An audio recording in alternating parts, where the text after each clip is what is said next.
Good morning and welcome to Richard Raw's daily meditation from the Centre for Action and Contemplation. The theme for this week is Teresa of Avila and John of the Cross, the great Spanish mystics of the 16th century.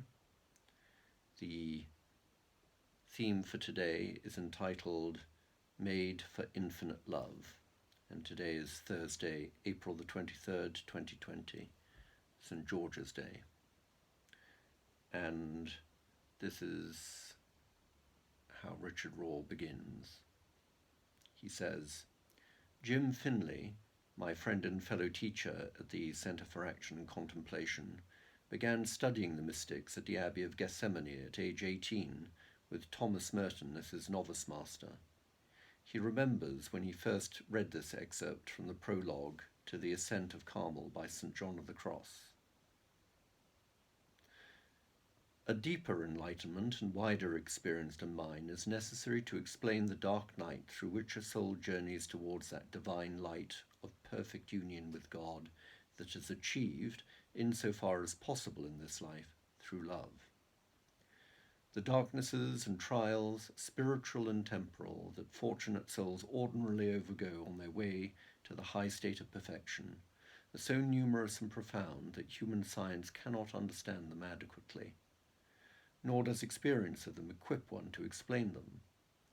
Only those who suffer them will know what this experience is like, but they won't be able to describe it. Richard Raw continues. He says that his friend Jim describes the effect John's writing had on him. And so John continues. Now I could tell in the first paragraph that I was in deep water, and I could also tell as I kept reading that just a lot of it was going right over my head. But in John's poetry, and from the very first paragraph of his prose, I sensed that his words were coming from some very deep place inside of him, or really coming from some deep place and going through him, and then intimately accessing that deep place in me. There was a certain resonance in realizing he was talking about something that I didn't understand, but I knew mattered very, very much. And as I kept reading on in that way, it got clearer and clearer to me. I am now over 76 years old, and I am still reading John of the Cross. He is one of my teachers. John's core intuition is that the infinite love that is the architect of our hearts has made our hearts in such a way that nothing less than an infinite union with infinite love will do. In the setup, it's the setup in the beginning. For infinite love to create us in the image of itself is for infinite love to create us as a capacity to receive the forms of infinite love as our destiny. That love is our origin, love is our ground. That infinite love creates us as a capacity for love's sake alone.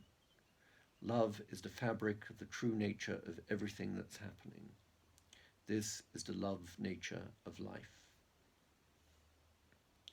And Richard Raw then concludes by saying that throughout these weeks I have been praying, trying to understand how, as Jim puts it, love is the very fabric of the true nature of everything that's happening. How can it be that God's love is at work and present in the tragedies around the globe right now? But knowing what harrowing circumstances John of the Cross was in when he came to experience the infinite love of God gives me hope and perseverance.